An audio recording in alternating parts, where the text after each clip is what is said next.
got a spot for you here, but. How you guys doing? If I could ask you to just take your hats off, you can put them down in front of you if you want, right on the table. Just kind of gets in the way of the screen. Appreciate it.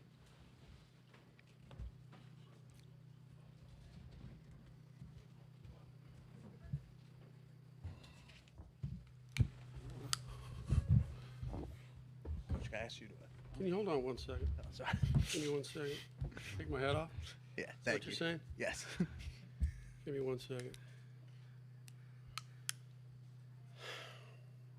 Okay. Good afternoon. Welcome back to those who have stuck with us all day. Just a few reminders before we get going. As a courtesy to your fellow media members, the coaches and student athletes that are joining us, please silence your cell phones, and recording any of the press conference on your cell phone is prohibited. Please provide your name and media affiliation each time you ask a question during the press conference. We have 2 mic runners in the room. Please wait for the microphone to reach you before asking your question. And also, please direct to who you're asking the question towards. If you are joining us on Zoom, please use the raise hand function for questions. We will address questions in the room first and then take questions from Zoom if time permits. Joining us now is members of the UCLA Bruins, head coach John Savage, and student athletes Dean West and Roch Cholowsky. So if we could start with a brief opening statement from Coach, and then we'll open it up to questions from the student athletes. Well, I think you can see by my nameplate, you could tell that they weren't expecting us right here. But no, I'm teasing. We're excited to be here. Clearly, very hard place to get to. Tough place to get to. We've been a #1 national seed in 15 and 19, and didn't get here, and just goes to show you how difficult it is. And just really proud of our guys that have gone through this season, and playing good baseball. We're looking forward to the next challenge. Okay, we'll open up the questions from the student athletes. Mark Garland, College Baseball Central. Roch and Dean, can you guys just speak a little bit about, what it means to take UCLA back here to Omaha? Everybody knows, it's very tough to get here. Talk a little bit about what it means to take this storied program back here to Omaha this year. So it's been a long time since we've been back here. Last time we were back here was 2013, and we kind of just want to come back here and kind of put our name back out there on the map and kind of just show everyone what West Coast baseball has to offer. It's really special. We got a special group of guys. We've dealt with a lot of adversity through the year, and just getting back to Omaha, where the Bruins should be, is really special to us. Justin Fromer, Hastings Tribune. For both of you guys were obviously here a couple weeks ago for the Big Ten tournament. What were talks like after that game against Nebraska, and maybe how it helped you guys refocus for the NCAA tournament, because you obviously haven't lost since? Coach made a good point after the game that we can use this game and that weekend out in Omaha. The Big Ten tournament is only going to be useful if we make it useful. So just, understanding the park, getting a taste for what Omaha is, and just being hungry to get back here was the main thing. Yeah, I thought Roch nailed it. There's always something you can take from each game. It's just dependent on kind of just what you want to take out of it, and kind of just attack each day with that same intent.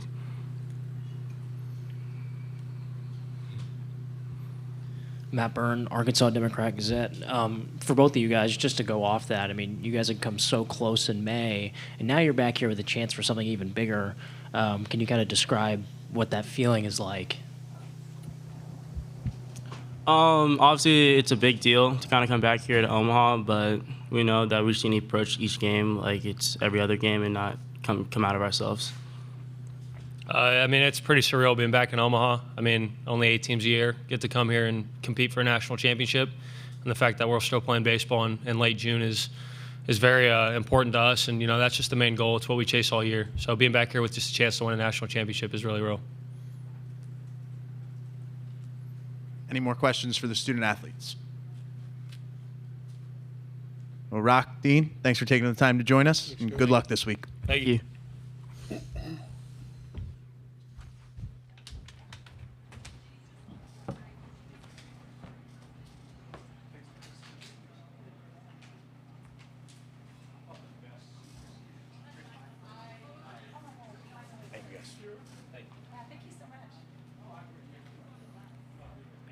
Okay, now we will open it up to questions for Coach.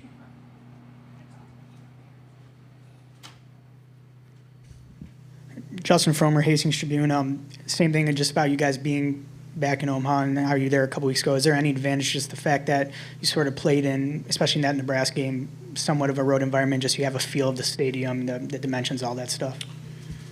Yeah, I think it is. I mean, I think we're the only team that's been here, right? This is the first time forever that the 8 teams last year are not back. So that means there's a bunch of new faces, So the fact that we played a week-long tournament here, I think, is an advantage. Just in terms of the hotel, practices. We played Illinois, we played Michigan, played Iowa, played Nebraska in front of a 15,000. I thought we could, like Roch said, we could use that environment, to our advantage. We haven't lost since that game. So in many ways, I think we can't get too comfortable, right? I told the guys it's not about getting comfy here and losing that edge that we have right now. So I think at the end of the day, baseball's baseball. That's what's great about our team. We like to play anywhere, anytime, against anybody. I think they'll just treat it like, another game. But at the same time, I have to say that being here for a whole week in Omaha and seeing where you want to go, right? A lot of teams talk about Omaha, but it's, they hadn't seen it. And we had the advantage of seeing it and loving it and wanting to get back to it. So at the end of the day, I got to believe that we could use that to our advantage. Mark Garland, College Baseball Central. Coach, can you just speak a little bit about what Roch has meant for this team, growing as a leader and his offense and defense? I mean, he's been great in all aspects this year, it seems. He really has. I mean, he's as good as players we've had, and we've had some monster players. We've had 30 major leaguers, so I think he's gone on the path of that route. He's just a winning kid. His feel for the room, his feel for his teammates, his feel for games, his IQ, his baseball IQ is extremely high. We had one of the best American shortstops over the last 15 years in Brandon Crawford. He was a phenomenal shortstop. He reminds me of him on the defensive side. They love playing defense. They love being the quarterback. They love handling that 9-on-1, proposition. And you just don't see many guys that are defensive players of the year that are also the player of the years. That goes back to, special guys, over 20 hit by pitches, walks, just playing the game. He just plays the game to win. So I think it just rubs off on other guys. It takes the selfishness kind of off some guys and gets them unselfish. And at the end of the day, he's just a winning player. He's been very loyal to UCLA. He played third base last year, hit over 300, had a good freshman year, but at the same time, he's a true potential major league shortstop. And, we're lucky to have him, but he certainly is one of the guys. I mean, he's a leader, but at the same time, he's a true Bruin. And at the end of the day, all he cares about is winning.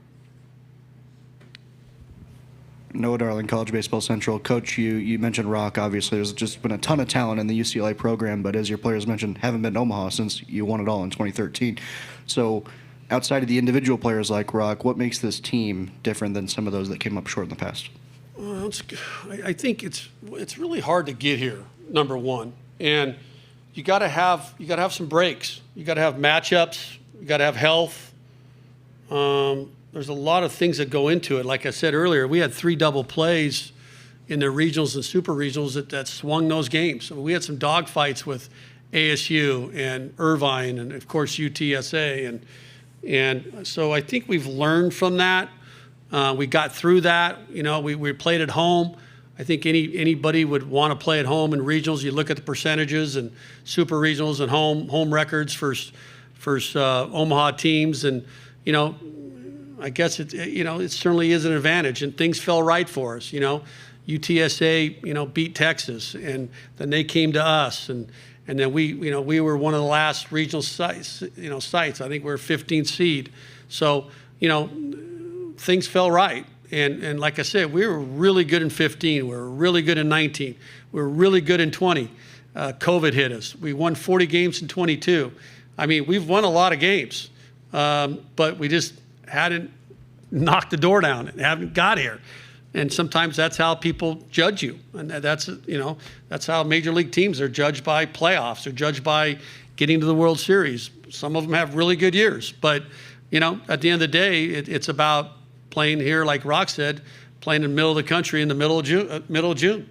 And, we got here. And the one thing, too, is I don't consider us a young team. We've had, you can talk about our youth. We have a lot of sophomores. 37 of our 40 players are homegrown players. They're all recruitable players.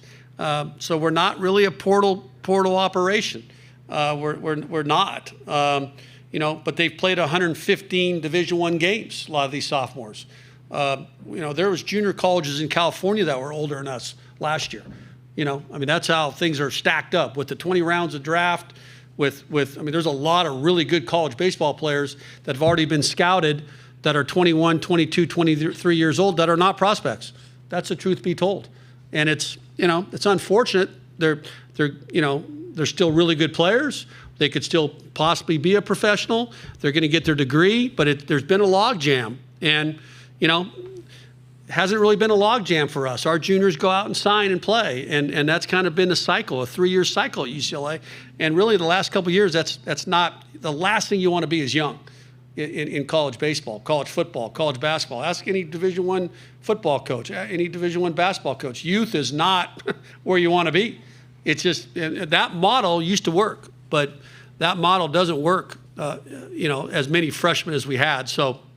Now, if they turn into super sophomores like we have now, then you wore it last year and then you come back and it's paid off, right? But some people don't have patience, and people say this or that. But to our credit, our kids have stayed together and they believe in one another, and they're really good players. And there's a lot of future high prospects on our team other than Roch. Roman Martin, Dean West, Levu. Cash Duggar, we have several guys that are really good prospects that other than Roch. So I can go on and on about the landscape of it, but and the West. Look at the West. You got 3 regionals on the West. You had 11 teams from the West and 3 regionals. You only could have 3 teams that come out of it. That's it. That's all you can have, right? Irvine or us are going to come out of, or ASU or Fresno. That's it. The 3 are done. You look at the Oregon Regional. Arizona comes out of that. Oregon State has to come back and beat USC. USC had a really good team. They beat them twice. And then you have 3 teams got through the Super Regional. So that's pretty cool. That I think it's the first time since 1988 that you had 3 ex-Pac-12 teams, playing. And that's pretty cool. It's a credit to Arizona and certainly a credit to Oregon State. So that part's pretty cool, because I was a Pac-10 guy for a long time, Pac-12 guy, and it has a strong history in Omaha. I think it has the most national championships of any conference out there. USC had a lot to do with that, obviously, but I was part of one in 1998 at USC, and then we built a something at UCLA, played for a national championship in 2010 with Garrett Cole and Trevor Bauer. 2 really, really, really good players, two legit pitchers. And then in 12, and then we finally knocked the door down in 13. So I don't want to carry on too much, but I just think it's a hard place to get to. That's all I can tell you. Noah Bieniek of 11.7. Coach, one of the biggest offseason stories outside of coaching changes was Jackie Robinson Stadium. The last question you were asked, what made this team so different? I want to ask, How did this team navigate that fall? It was hard. The first day of school in September, we were told, hey, you got to be out by noon. It was like the Colts leaving, where'd the Colts leave? Baltimore, in the Mayflower trucks. That's what it was like. It was like You got to be out by noon, taking stuff off the walls, cords, TVs, this. You got to leave the ballpark. I mean, that was the first day of school for a freshman that committed to UCLA. Now it's being told, hey, you don't have any home. And then, but to credit to Cody and of course Roch and Michael Barnett, you know, the leadership that we built a little clubhouse on campus and we worked out of there, and we worked on the intramural field. We worked out on the intramural field during the fall. We worked out at Harvard Westlake, Notre Dame High School, Birmingham High School, LA Valley. I mean, some phenomenal places that really helped us. So we bust every day to those places. So, and then we got back in January. So it's been a long ride, you know, but our guys stuck together. They're on the buses a lot. We're in LA traffic a lot. So there's a lot of time spent to one another, probably outside of the NCAA hours in a lot of ways because we were in traffic. But at the end of the day, they grew. And it just felt, at the end of fall, I knew that we potentially had something special. I was just hoping we had enough talent. The makeup was there, the character, the loyalty, the toughness, you know, and that's great to all have that, but you got to have talent at this level. And, you know, the talent, I think, really showed throughout the year, you know, to get where we are today. But, you know, Jackie Robinson Stadium is, and we still had to, you know, we don't have any decision yet. You know, we're still up in the air on that. I think July 1st is the date. So, you know, we're just going one day at a time. We love playing at Jackie Robinson Stadium. We love that Jackie played at UCLA, played 4 sports at UCLA. They love it. They love Jackie, and they loved the fact that they were honored to be a UCLA Bruin playing at Jackie Robinson Stadium on the Veterans Grounds. It's pretty cool. There's a lot of tie-in there. There's a lot of buy-in there. It's just we just hope, knock on wood, that we can play there over the next several years. Hi, Coach. Peter Burnett from the Council Bluffs Nonpareil. You kind of talked about it earlier about just the West Coast and kind of the resurgence or renaissance this year. Coach Hale from Arizona talked about the struggle kind of going against SEC recruiting that has become strong in that area. And then Coach Morgan State, Cannon, was talking about just kind of his pride being from the Northwest and the history. Can you just kind of reflect on what maybe has been the catalyst for the success of the West Coast teams this year, and what the history is that you're bringing as a region here to Omaha this year? Well, I think the dialogue is, West Coast baseball is dead, and it's moving all to the Southeast and Atlantic Coast, and we have lost a lot of players to that area. But I've always said you can win a national championship with players from Santa Barbara to San Diego. I mean, I'm telling you, they're all over the place. And then you include Central California. You include Northern California. There's players. But it's become harder. It's become harder to this was the #1 recruiting class in the country, this Cholowsky class. And they've stuck together, and they were as good as advertised. A lot of classes are not as good as advertised. We had a #1 class several years ago. It wasn't quite as good, and things have changed. I mean, you can get hurt in the draft now and be perfectly fine with the portal. Where before, oh God, LSU got hurt in the draft, or UCLA got hurt in the draft, and those days are long gone. You can recover within 48 hours. And I don't really like it, because I believe in evaluation of talent, and I believe in development of talent. And those are still pieces of the pie in terms of success, but a little less now, because people can get good without developing. People can get good without evaluation. People can get good by looking at rankings. And people tell, back when I started, nobody told us where the good players were. You had to go find them. And things have changed because of perfect game and this and that and different rankings. And that's fine. It's great for the notoriety of the game. It's great for the player. They can say that they're ranked #3 in the state of California or whatever. But at the same time, the true evaluation of the game has been knocked down. And, people are telling coaches where to go now, where before coaches had to go find players. So I don't mean to sound old, and I apologize if I am, but I still think there's a talent of evaluation. I think there's still a talent of development that we are showing that in this era, and it's hard. It's a hard model to go down. It really is. Is it sustainable? I don't know. I mean, if we're here next year, then I guess you could say, oh, you know what, that thing worked pretty good for a couple of years. But at the same time, right when you think you have something, you don't. So I'm excited for the West Coast. I know the coaches on the West.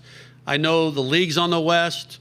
I mean, you look at UC Irvine. I mean, Ben Orloff's as good as coach as there is in America. He is. I can tell you that by just playing with him. Pat Hallmark, who I just played against at UTSA. I mean, he's not in the West, but you're talking about a phenomenal coach. You're talking about a winning coach, a coach that knows how to build a program. I admire guys like that. I really do. I told Coach Hall, you can feel good coaches. You can feel real players. You could beat sometimes like, God, how do we get beat by them? They're not that good, Or, you know what? We just got flat beat. They're a better team. They're a better coach. They're better prepared. I mean, you say that sometimes. It's baseball. But at the same time, I just think that there's still a lot of good players on the West. Look at the Major League rosters. I mean, look at Major League rosters. I mean, there's still a flood of players from the West.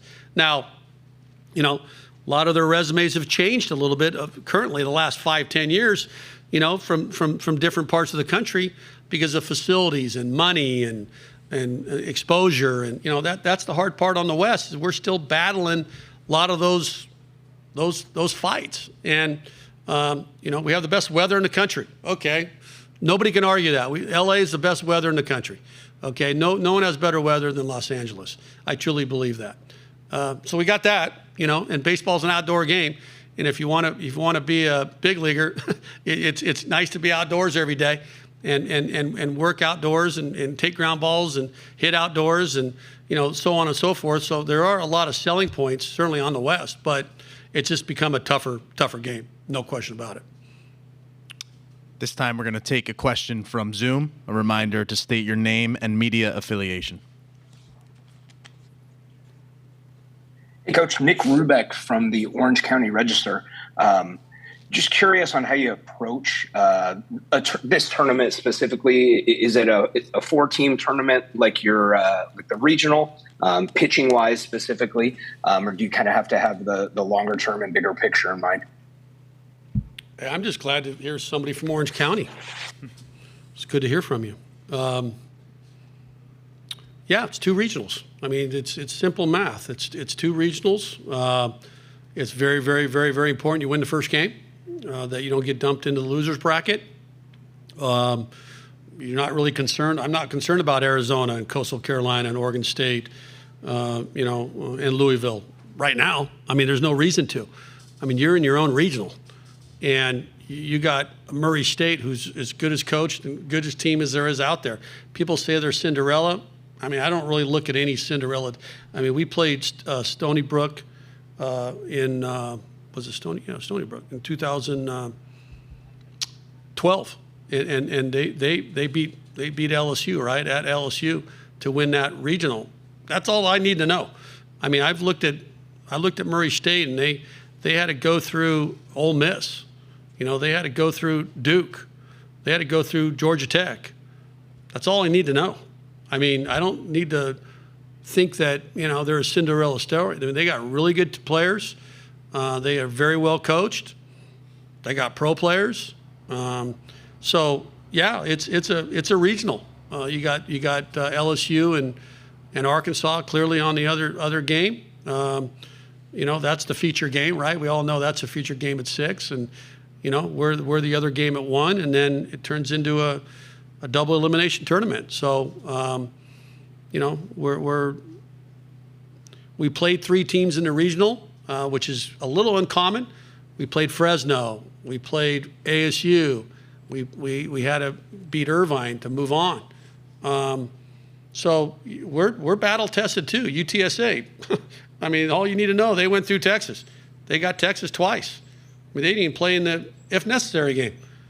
So that means UTSA is really good. And so everybody here has been tested. And Murray State is, they've been good all year. Like UTSA, like I said, you win 40-something games. It doesn't mean like they're hot. They just got hot. Not really. I mean, they were good from day one. And so, we respect the game. We respect whoever we go one at a time, all those things. And Murray State's the next opponent. So we're focused on Murray State. We're not focused on anything other than that. So the pitching side, I don't know exactly what the question was, but, we haven't had a monster number one all year. We kind of pieced it together, and Barnett's now kind of stepped up as that guy, and then we move on to Stump or Moss or something like that. But at the same time, it's a tournament, man, and you're going one day at a time. But I look at it as two regionals. I love the format. I think it's a fair format. The best 2 out of 3, I love that. I mean, I was a pitching coach on the 21-14 game with Arizona State and USC. That was a one game. Arizona State had this many losses when they lost that game. They didn't get beat twice. And we had one loss, right? We lost to Arizona State. No, I'll take that back. We lost to LSU the first game. And then we beat Mississippi State. We beat Florida. And then we had to beat LSU twice. And then, that I think, I don't know when they turned into double elimination, but that was a CBS 10 a.m. game at Rosenblatt, 1998, 21-14, one game, winner takes it all. So this is a really good format. It's an exceptional format. 75th year. They know exactly what they're doing. It's a phenomenal tournament, and it's just, we're just excited to be back. Time for one more question. Coach, earlier, Noah Bieniek, 11.7. Coach, earlier you mentioned Cody's name. How much of the situation around Cody Del Vecchio can you reveal? And how much of an impact do you project him having on the College World Series this upcoming? Well, it's a tough situation because, the academic ineligibility is real, right? We're on a quarter school system. I don't know if anybody's familiar with the quarter system, but you have 3 11-week sessions, and you get evaluated off each quarter, right? You have to pass 2 out of 3 classes, and you got to meet a certain GPA, and any academic institution knows this, but the semesters are quite different. In semesters, you get stamped in January, and then you're good to go the whole year. Well, in the quarter system, you can get knocked off in March, right? End of March. And that's what happened. He pitched and pitched for us, and then he had to meet his grades for the third quarter. The truth be told, and he's done that.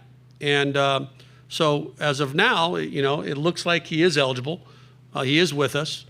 He's certainly going to be able to be a big piece out of the bullpen for us. He's not the magic man. He's not going to be coming out of, we've won a lot of games over the last 2.5 months. So, he's just going to be another piece into our bullpen. But he's worked very hard. He's been with us every day, practice-wise. He's thrown a bunch of simulated games. He's thrown a bunch of live at-bats. So he's up to par. I mean, he's ready to go. But it's nice to have, it's like bringing a guy up for the playoffs from AAA. It's unusual. I mean, wasn't sure if we were going to get to this point, but it looks like we are there now, and good for him and good for us. That will conclude today's press conference. Coach, thanks for taking the time. Thank you. Good luck Appreciate this week. It. Thank you. Hammond Communications will post a recording of this press conference